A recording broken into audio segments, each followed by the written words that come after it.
Бүгін сіздерге үй жағдайында KFC дайындаудың жолын ұсынатын боламын. Жұбайымның сүйікті тағамы болғандықтан барынша дәмді етіп дайындауға тырыстым. Міндетті түрде видеоны соңына дейін қарап, каналға тіркеліп қойыңыздар. Ең алдымен біз осындай тауық қанаттарын 3 бөлікке бөліп алатын боламыз. Бір бөлігін, жаңағы ұшындағы бөлігін алып тастаймыз.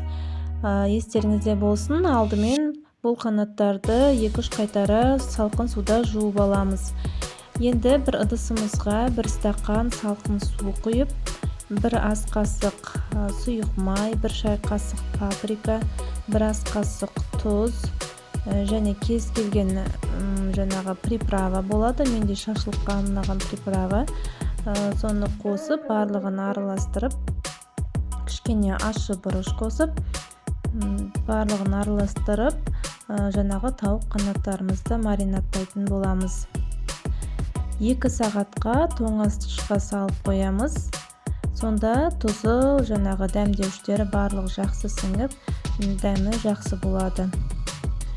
Ендігі кезекте осы тауық қанаттарын 2 сағаттан кейін сүзіп аламыз да кляр дайындайтын боламыз. Яғни жаңағы тауық қанаттарын пісіру барысында аунататын қоспа. Яғни оған 2 жұмыртқа, кішкене тұз және қара бұрыш салып, жақсылап араластырып дайындап қоямыз. Және де бізге ұн және панировочный сухари қажет болады. Ұнымызға кішкене паприка қосып, осылай қызартыңқырап аламыз. Ең алдымен ұнға аунатамыз қанаттарымызды. Бұндай панировочный сухари арнайы дүкендерде сатылады. Тауыққа арналған десеңіздер, тез табуға болады.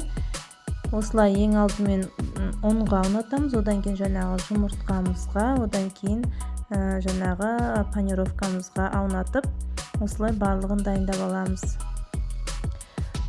Осы кезде майымызды қыздырып қоямыз. Майымызды шұңғылдау ыдыста қыздырамыз. Себебі қанаттарымыз молырақ майда жақсырақ піседі.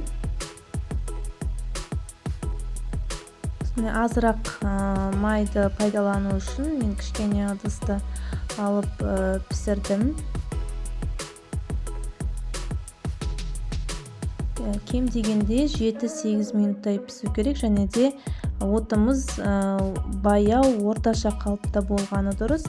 Егер де майларыңыз қатты қызып кетсе, қанаттарымыздың сырты пісіп, іші піспей қалады. Осылай баяу отта пісіретін боламыз. Сәл қызарған кезде аударып пісіріп аламыз. Осындай қызарып піскен кезде қанаттарымыз дайын болады.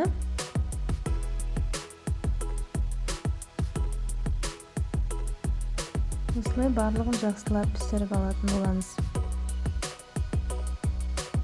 Міне біздің тауық қанаттарымыз дайын болды. Өте дәмді.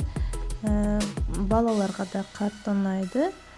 Кетчуппен немесе арнайы соус дайындап, соуспен жесеңіздер де болады. Өте керемет, дәмді болып шықты. Міндетті түрде дайындап көріңіздер осы рецептпен. Арнамдағы рецепттерді көре жүріңіздер.